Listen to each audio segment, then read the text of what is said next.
It's rare that a moment happens where you immediately know that you've experienced history. A moment where you will remember where you were for the rest of your life. Where were you when you found out Chris Rock got smacked in the face at the Oscars? Where were you when O.J. Simpson led the cops on a high-speed chase through Los Angeles? And where were you when Onin swept MkLeo? Ultimate at Super Smash Con 2022 was on another level. The environment around it felt different than other tournaments before. Such a concentration of Smash talent hadn't been seen in years, arguably since the last full Super Smash Con 3 years ago. The release of the PGR had players hungry to prove that no matter where they were ranked, it wasn't high enough. 2,388 players walked into the venue on Friday with the understanding that 2,387 would walk away empty-handed. But no matter what, they would play like their lives depended on it. We'll take you through the winners and losers of the weekend, but just know that we could start talking about this tournament the second this video is uploaded, and we could still have material until the next Smash game comes out. Without further ado, we'll give you the recap of the Tournament of the Year, Super Smash Con 2022.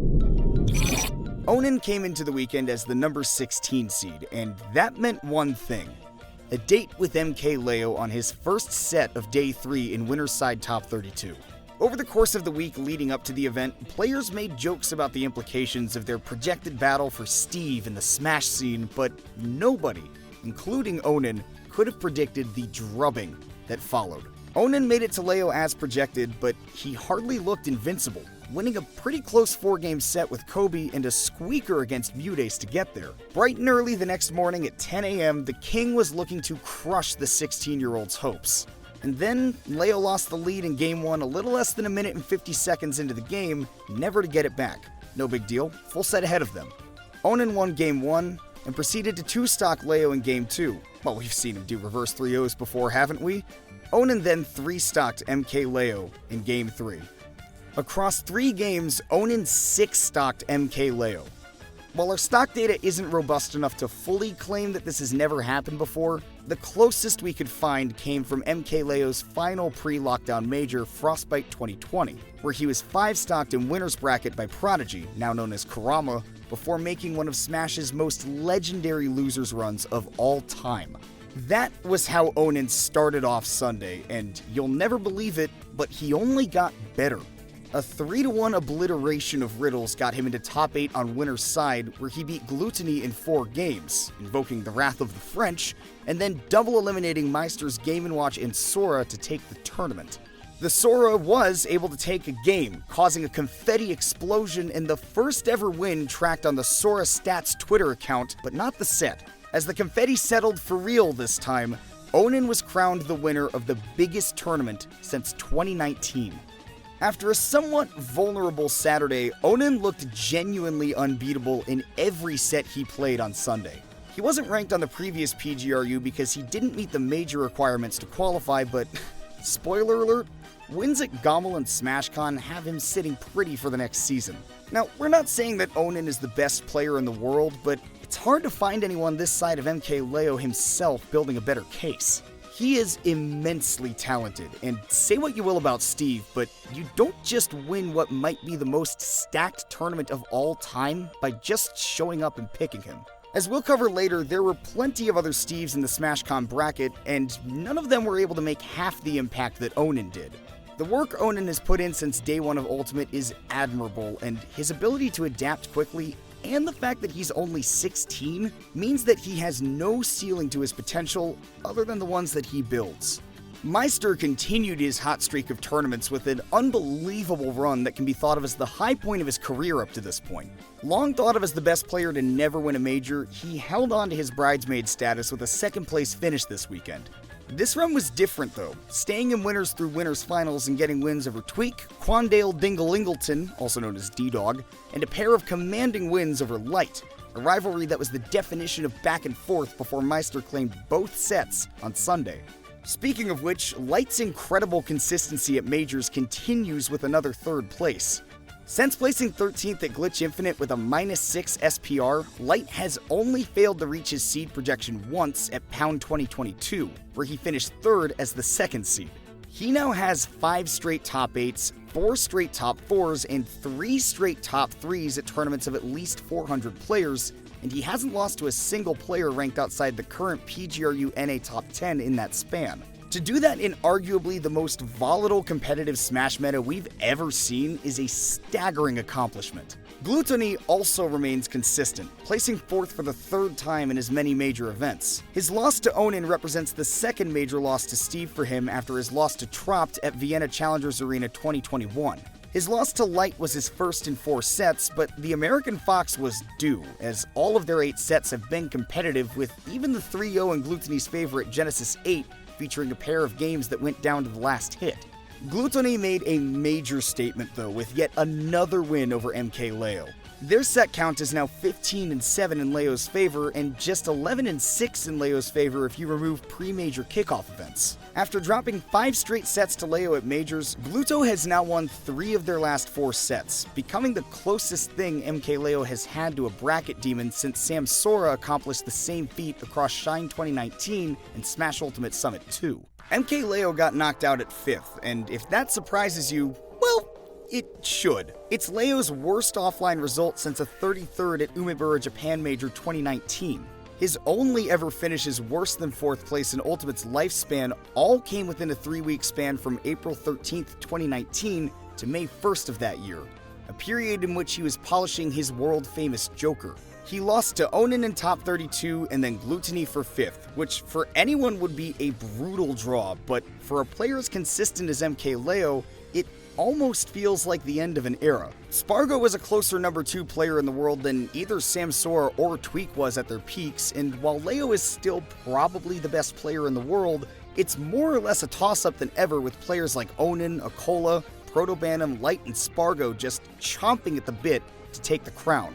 Across the bracket in the other 5th place spot was DeBuzz, who was able to avenge the team kill he suffered against Riddles at CEO 2022 before falling to Light. Since disappointing dual 9th place finishes at Genesis 8 and Pound 2022, DeBuzz has regained his status as the consistency machine he's been known for his whole career.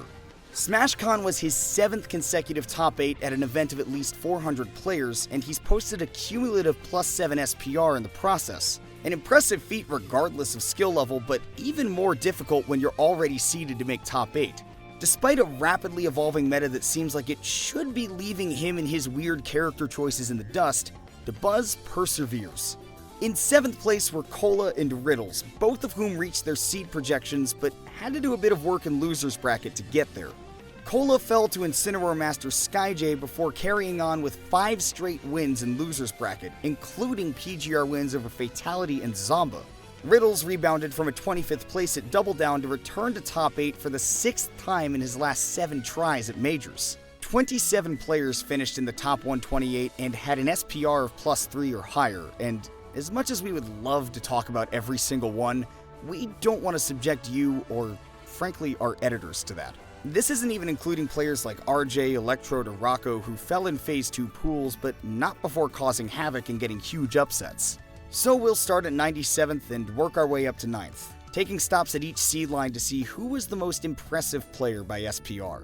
Possibly the biggest surprise of the weekend was Hungrybox's run. Hungrybox, for those of you not familiar, is a pretty good melee Jigglypuff, who started taking Ultimate more seriously and finished 97th against a seed of 514 for an SPR of +5. His Phase 2 pool took place at the same time he was playing Melee Top 64, and while he made it all the way to 2nd in Melee, he at the same time got huge upset wins against Chunky, the Wii Fit, not the Kong, and Philly Mega Man player MPG, the latter of which was good for an upset factor of 6. HBox's commitment to solo puff and ability to switch between games seamlessly have made him a serious contender in Ultimate's metagame. And while he may not be at the level he's at in Melee, he is a real threat to anyone he plays against. Up next, we have a tie for our most impressive 65th place run, with 4 players sharing a +4 SPR at 65th place.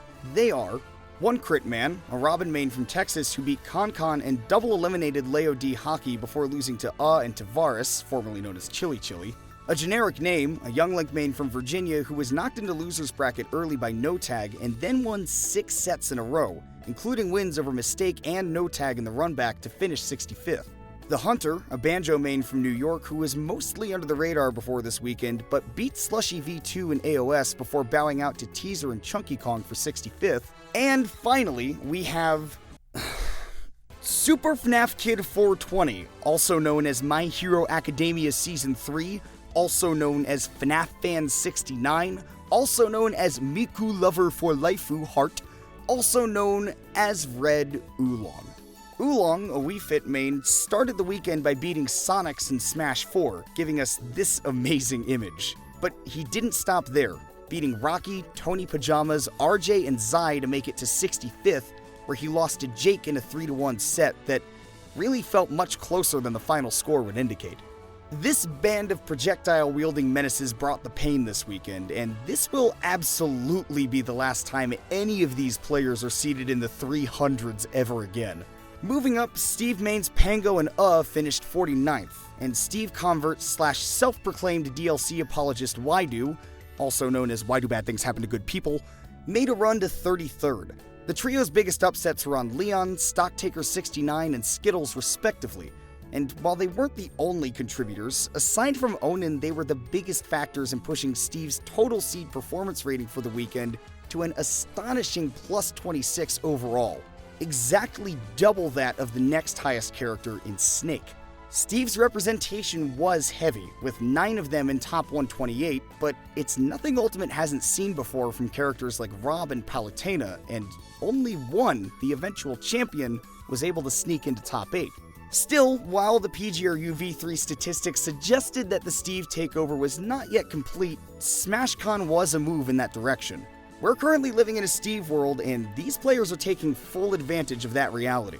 Yez and Mr. E are actually very similar players. American sortie mains living overseas where they've been making waves. Yez was doing military service in Japan and plays Ike. You might remember him from our Kagaribi number 8 recap where he was upset early and made a deep run through losers where he eventually finished with a set record of 10-2. Well, you'll never believe what happened here. After losing to iMotors in his first set of Phase 2, Yez beat Pink Fresh, Jaredus King 1, and Beast, among others, to blaze a trail to 25th and a +3 SPR. Mr. E, a Lucina main who spent PGRU Season 3 living in France and earning a 15th on the EU rankings, had an almost identical run. He lost his second set of Phase 2 pools to Jaredus King 1 before beating Grayson, iMotors, Choco Taco, and Sonics, yes, that Sonics, to make top 32 where he bowed out at 25th for a +3 SPR. The duo came back to the States with a vengeance, and wherever they enter brackets next, they'll be considered among the best in the world of their respective characters. Chunky Kong finished Sunday with the highest cumulative upset factor of the entire field, making 5 upsets, including major ones over Shattuck at upset factor 4, Goblin at upset factor 5, and WaDi at upset factor 6. And he did all of this work through losers, as Raven King sent him packing from winner's bracket in just his 4th set of the tournament. 8 losers bracket victories later, and Chunky Kong earned himself his first major top 16. The Chunky Rob even made a deeper run look possible, as after falling down 2-0 to North Carolina Lucas main Regalo, more on him in a second, Chunky's Rob evened up the set, only for him to swap back to DK and fall in Game 5. 2 young rising players ran it all the way to 9th. Quandale Dinglingleton was a beneficiary of upsets and a Cola's absence, as he was able to earn a +6 SPR despite only making 1 upset in bracket, which was a minor one over J-Mafia and winners. Quandale, excuse us. Mr. Dinglingleton spent most of his winner's bracket run ruining the days of the other upset makers. That list included Burr, whose Kazuya pulled an upset factor 6 win over Jackal, Apple, who used Ice Climbers and Steve en route to 17th with wins over MPG and Ling, and Jja, the top placing Kirby at 33rd. And then there was Regalo, the North Carolina Lucas main who had absolutely no help from the bracket, but blew past his 115th seed nonetheless for a ridiculous +7 SPR. Regalo made 3 major upsets, taking down Siski's Dark Samus and Yanni's Steve in winners and Apollo Kage's Snake in losers. Regalo showed some of the best understanding of the Steve matchup of anybody to play it this weekend, also taking down the aforementioned WaDi. For more on how he did it, mash that subscribe button like Lucas players mash PK Fire, and check back in with us on Friday as we'll be examining Regulo's run in a deep dive here on the channel. As much as it seems like the world revolves around Smash's best players, there are thousands of more stories to tell from this tournament. There are small, inconsequential runs in the grand scheme of things that mean the world to one player, one region, or just one group of friends. Best friends Flippy and Joj were seeded 125th in doubles, but finished 9th, taking Dark Wizzy and Ned to last hit Game 5 in the qualifying match for Winners Top 8. And of the 16 players in Winners Top 8 qualifiers for doubles, 14 were on the PGR. The other 2 were Flippy and Joj, 2 employed, recent college graduates. Their +7 SPR is the highest that any doubles team has produced at an American major since at least the start of the year when we first started getting easily available SPR data. Our final story, and the one that really brings this whole point home, is about a Link main from Louisiana named Verdant. Verdant lost his round 1, same as hundreds of other people in the venue that weekend, and then won 5 straight sets to make it out of his pool, including a last-hit Game 3 nail-biter with 2 false kill screens to make it out. A crowd was forming around the monitor as the set progressed, and the yelling and tangible tension built up one of the most exciting sets of the tournament that ended with a pop-off that was louder than most jackhammers and a victory lap that encompassed a full quarter of the venue. Despite all the excitement, Verdant went out 2 sets later, losing 2-0 to Brazil's Luffy Rana at 257th. Verdant pulled off an impressive +5 SPR, but it didn't really matter to the tournament at large. The bracket continued, and outside of the handful of people huddled around that monitor, nobody will remember that set. There are over 2,000 stories just like that one from the weekend that we'll never even hear. And the stories of Smash are going to fade into the sands of time as more tournaments come and go. But if you stick with us as we bury our hands into the sand and dig up these hidden treasures, we'll keep you up to date on every story from the world of Smash that we can find. To stick with us for the rest of the summer of Smash, including upcoming tournaments like Shine 2022, Riptide, and more, well, you know what to do. Hit that subscribe button. I've been Kimona, and from all of us here at PGstats, we thank you all for watching. We'll see you all next time.